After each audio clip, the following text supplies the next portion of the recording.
You wrote that the Queen got to watch all of Meghan and Harry sit down with Oprah. She saw it all. Yes. What did she think of it?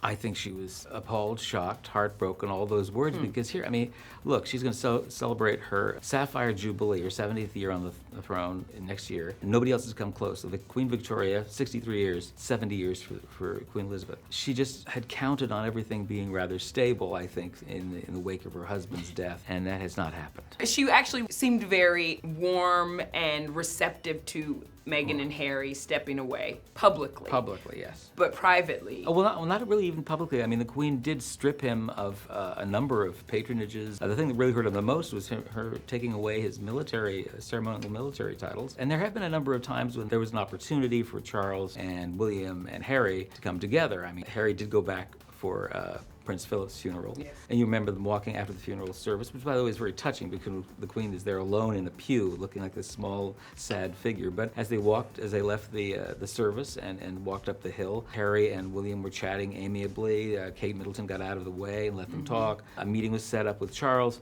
Didn't go anywhere. Harry returned to London to unveil the statue of their mother in Kensington Gardens. That time, they didn't even really put on much of a show. There were a couple of moments and they looked like they were smiling at each other, but they actually physically kept the distance. Yeah, they did. So Harry is now saying that he and Meghan and Archie and Lily are definitely going to the Platinum Jubilee celebrations. So we'll just have to wait and see if something might happen then. There was a lot made of the fact when Meghan and Harry did the interview, I think it was their documentary on Africa, and the journalist asked Meghan how she was. Thank you for asking, because not many people have asked if I'm okay, but it's a very real thing to be going through behind the scenes. And then in the Oprah interview, she flat out said she sought help and they denied her. Why do you think, especially when there had been so much talk about mental health, they even had a foundation for it, that she wasn't given help? But I also have to say, I don't think she needed to, didn't really need to give it to her. I mean, she'd already had some therapy.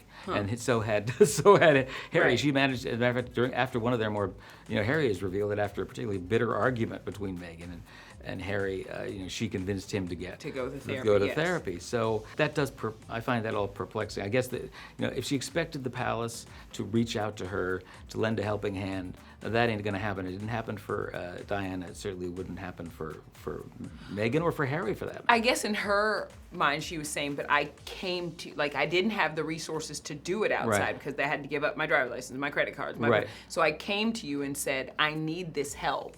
And it was met with nothing. Stonewall, yeah. Well, that's what they do.